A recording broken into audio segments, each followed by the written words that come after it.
दोस्तों, पश्चिम बंगाल में सरकार क्या बदली। सत्ता के नशे में चूर टीएमसी के शहजादों का योगी स्टाइल में पक्का इलाज शुरू हो गया है। जिस अभिषेक बनर्जी ने घमंड में आकर देश के गृह मंत्री अमित शाह को सरेआम खुली धमकी दी थी, आज उसी अभिषेक बनर्जी की गर्दन पर कानून का ऐसा फंदा कसा है कि बुआ भतीजे दोनों की रातों की नींद उड़ गई है। पश्चिम बंगाल में सीएम शुभेंदु अधिकारी की कुर्सी संभालते ही एक्शन इतनी ताबड़तोड़ रफ्तार से हो रहा है कि कट्टरपंथियों और गुंडों में भयंकर हड़कंप मचा हुआ है। एक तरफ जहां सड़कों पर नमाज पढ़ने पर रोक, मस्जिदों से अवैध लाउडस्पीकर उतारने और अवैध मदरसों पर बुलडोजर एक्शन ने खलबली मचा रखी है, तो वहीं दूसरी तरफ उन सफेद पोश नेताओं की फाइलें खुलनी शुरू हो गई हैं, जो कल तक कानून को अपनी जेब में रखकर सरेआम गुंडागर्दी करते थे। और इस महा एक्शन की सबसे पहली और सबसे बड़ी शुरुआत हुई है ममता बनर्जी के सगे भतीजे अभिषेक बनर्जी से। शिक्षक भर्ती घोटाले और कोयला तस्करी के काले कारनामों में तो ईडी और सीबीआई पहले से ही अभिषेक बनर्जी का पसीना निकाल रही है, लेकिन अब शुभेंदु सरकार ने इस भतीजे पर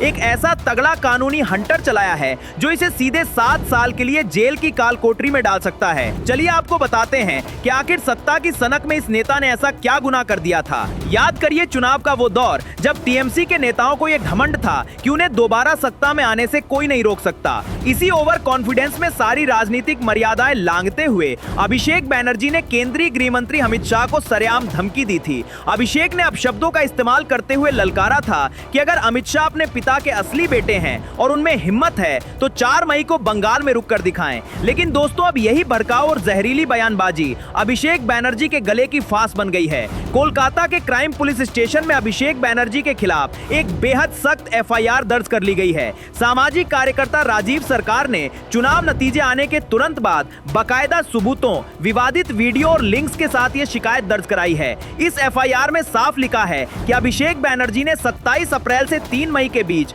न सिर्फ अमित शाह को गंभीर धमकियां दी, बल्कि दंगे भड़काने, 2 समूहों के बीच नफरत फैलाने और सार्वजनिक शांति भंग करने की पूरी साजिश रची। और सुन लीजिए, इस एफआईआर में लगी कई धाराएं पूरी तरह से गैर जमानती हैं, यानी अगर दोष साबित हुआ तो 7 साल की कठोर जेल और भारी जुर्माना दोनों भुगतना पड़ेगा। एक तरफ जांच एजेंसियों का शिकंजा, दूसरी तरफ शुभेंदु सरकार का हंटर, और तो और टीएमसी के अपने ही नेता और कार्यकर्ता अब हार का पूरा ठीकरा अभिषेक बनर्जी की मनमानी पर फोड़ रहे हैं। यानी जो भतीजा कल तक दहाड़ता था वो आज चारों तरफ से घिर चुका है। अब देखना यह होगा कि आने वाले दिनों में शुभेंदु सरकार की पुलिस इसे कब गिरफ्तार करती है। सत्ता के नशे में चूर होकर धमकियां देने वालों का आज जो ये हश्र हो रहा है, उस पर आपका क्या कहना है? कमेंट बॉक्स में अपनी राय जरूर दहाड़ कर बताएं। बाकी बंगाल के इस ताबड़तोड़ एक्शन की हर खबर के लिए जुड़े रहें हमारे साथ।